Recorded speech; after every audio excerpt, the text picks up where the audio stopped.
This is the Bible Forum. I'm Warren Sprouse. We talk about all kinds of things on the Bible Forum. Tonight I want to talk to you about cell phones in school. I ran across an article by someone called Emily McConville. It was purchased March 23rd, 2018. Wall Street Journal's Sarah Krause reported how that restricting cell phone use in schools resulted in what they called, quote, acute device separation anxiety, end of quote. That's apparently a bad thing. At the same time, exam scores climbed by as much as 6% in schools that imposed strict bans on cell phone uses. That means a child receiving a grade of 95% could expect 100 just shutting off their phone. For high achievers, this could be the difference between honor roll and college choices, scholarships, and so forth, or not.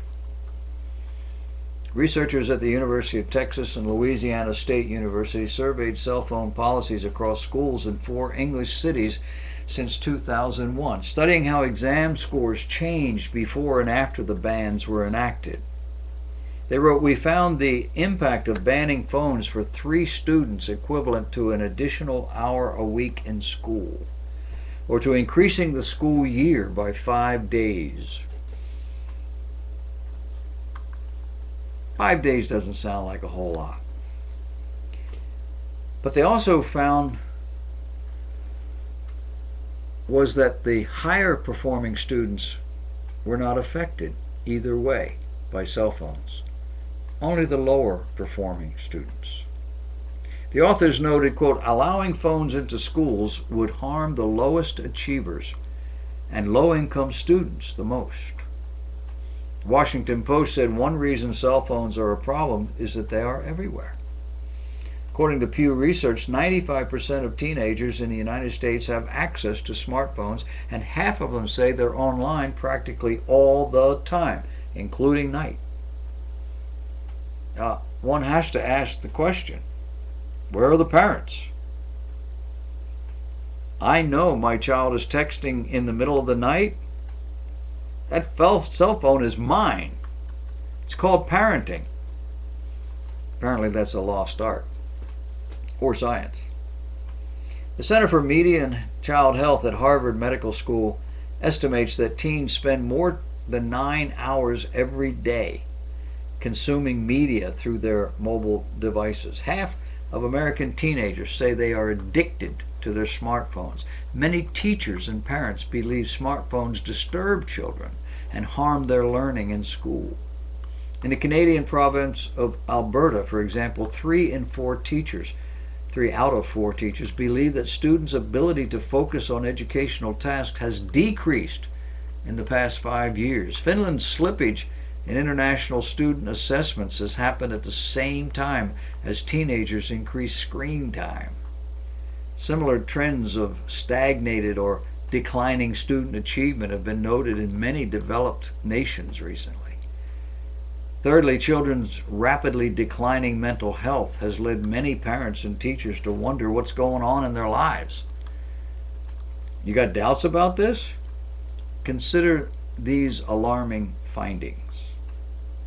Our technology is getting smarter and smarter, more intuitive, more sophisticated, more versatile, and also more prolific.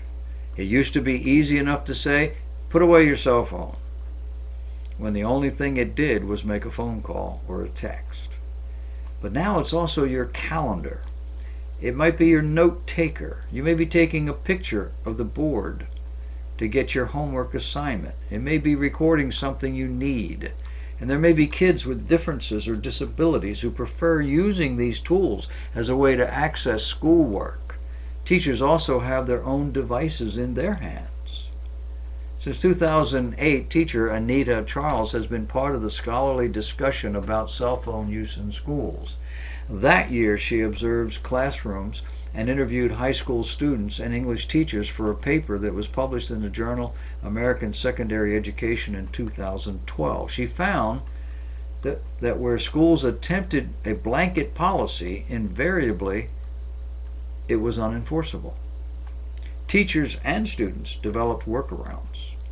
Without people explicitly stating it or even knowing that they were doing it, managing cell phone use was really about contextualizing negotiation, happening in classrooms by classroom, teacher by teacher, group by group.